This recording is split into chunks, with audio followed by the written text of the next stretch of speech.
Otep à tous, bien-aimés frères et sœurs. Qui a dit que Vladimir Poutine était isolé, que la Russie était isolée? Il y a eu une trentaine de chefs d'État, 29 exactement si je ne me trompe pas, qui se sont rendus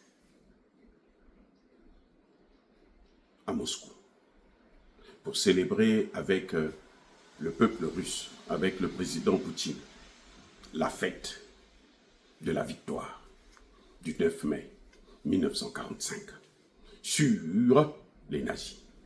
Cette victoire où la Russie a perdu 26 millions de personnes, où la Russie est le pays, la vraie force qui est rentrée dans le bunker de Hitler et pour le neutraliser. Les amis, la Russie n'est pas isolée contrairement à ce que l'on a cru nous faire croire. Au contraire, c'est l'Occident collectif qui est isolé. Maintenant, question. Le plus grand qui est allé là-bas, c'est le président Xi Jinping. C'est le plus grand. C'est le plus riche. Eh oui. Et l'accueil qu'on a réservé à Xi Jinping, c'était à la hauteur de sa grandeur. Et pourquoi? C'est ça qui est très important. Pourquoi? Qu'est-ce qui se passe? Y a-t-il de l'électricité dans l'air? Ma réponse est oui. Les amis, depuis que Donald Trump est arrivé avec ces fameux taxes douanières, il a bouleversé le commerce, l'économie mondiale. Nous sommes aujourd'hui dans une guerre commerciale, que d'ailleurs les États-Unis sont en train de perdre eux-mêmes. Parce que ça n'a pas arrangé les choses pour les États-Unis. Ça n'a pas arrangé les choses pour les ménages américains. L'inflation continue de grimper. Et le dollar est en train de prendre des coups, mais alors forts et même très forts. Donc, ils sont en train de perdre cette guerre aussi.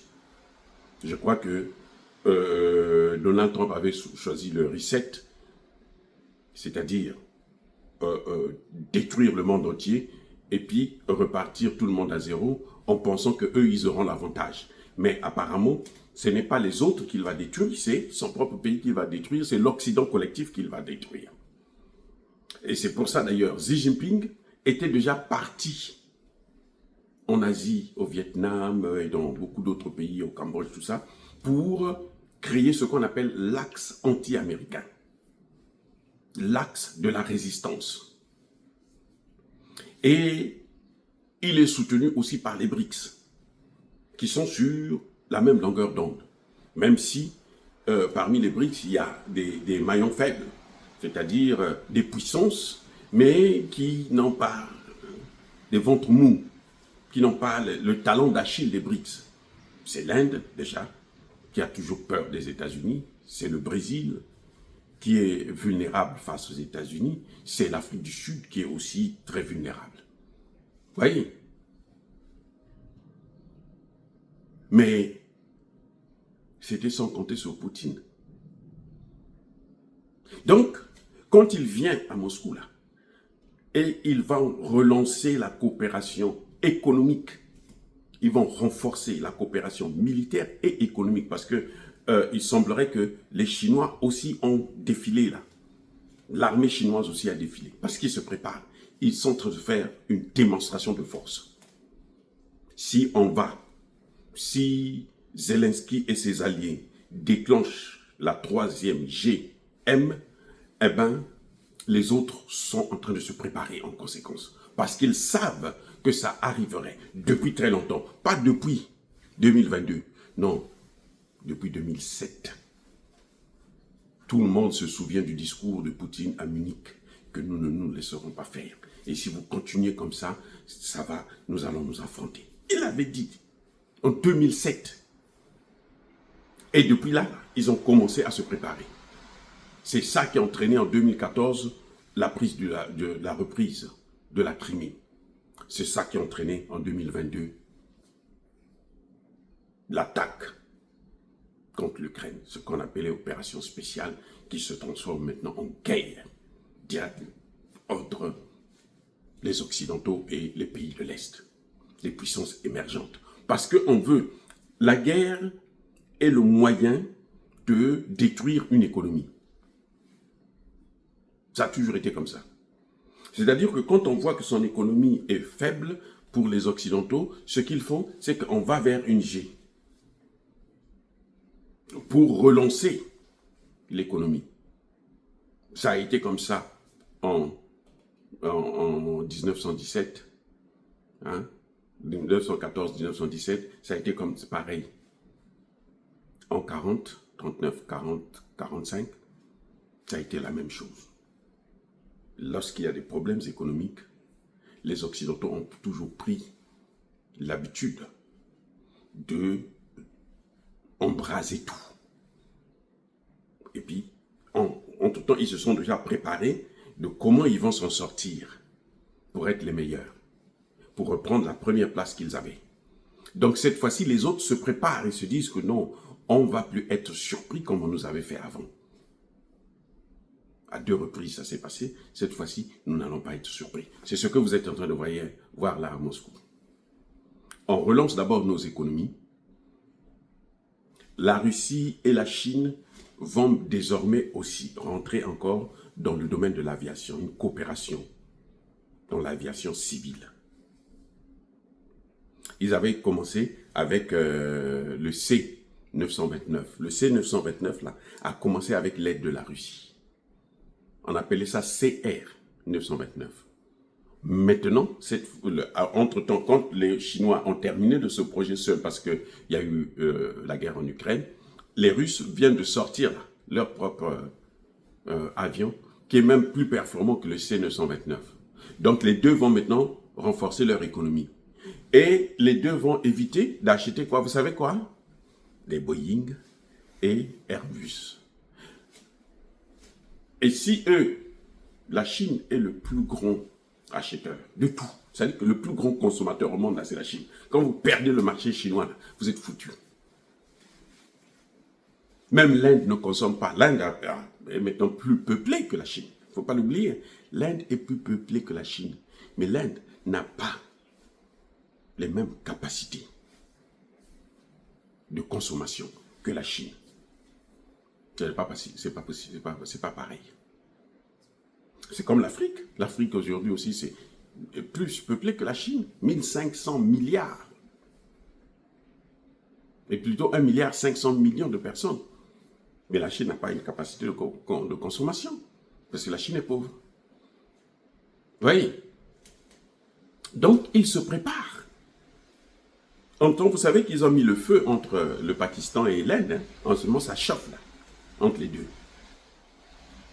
Donc, c'est là, le voyage, c'est là que vous comprenez le sens du voyage de Xi Jinping. Il n'est pas parti là-bas seulement pour faire la fête, non. Il est parti pour montrer que nous sommes unis. Parce que l'objectif de Trump, c'était de séparer les deux. Puisqu'ils savent que vous ne pouvez pas attaquer la Chine si la Russie a la Chine avec elle. Vous ne pouvez pas attaquer la Russie si la Chine a la Russie a la Chine avec elle. C'est difficile, c'est pour ça qu'ils sont en train d'échouer là. En Ukraine, ils ont échoué à cause de quoi? Mais à cause de la Chine aussi. C'est l'aide de la Chine.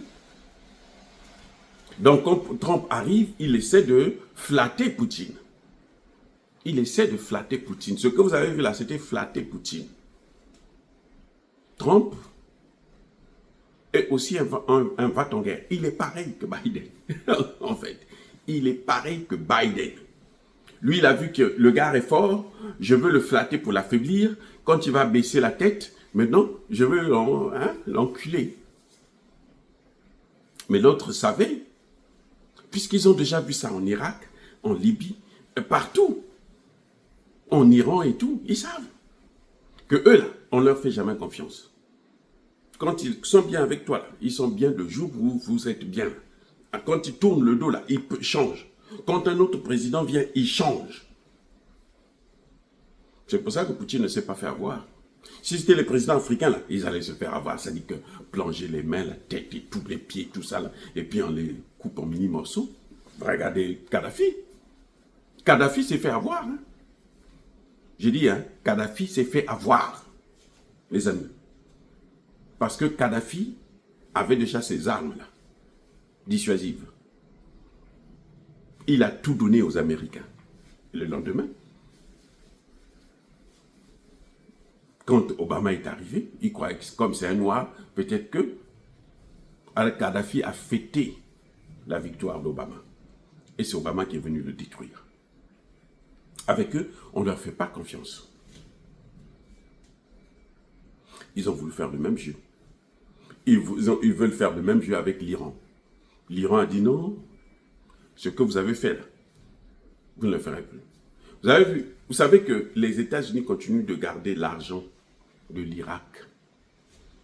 Saddam Hussein est mort il y a très longtemps, bientôt 20 ans plus même. Mais il continue à garder. Pourquoi? Les États-Unis continuent à punir Cuba. Pourquoi? Parce qu'ils n'ont pas intérêt à ce que ces pays-là puissent s'affaiblir, sinon ils vont se venger. C'est pour ça que vous voyez que la Libye est toujours en guerre. Donc les Russes ont tout compris. Les Chinois aussi ont compris.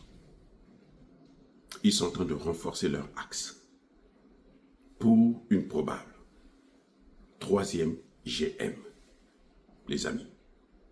C'est pour ça que vous voyez, ce que vous voyez là, c'est en politique, il y a toujours des messages. C'est ça. Ils se préparent. Et ils sont prêts. Parce qu'en cas de, ça ne va pas durer des jours. Ça va prendre quelques minutes, sinon quelques heures, pour que la Chine neutralise tout ce monde-là. Eh oui, les amis, soyez bénis.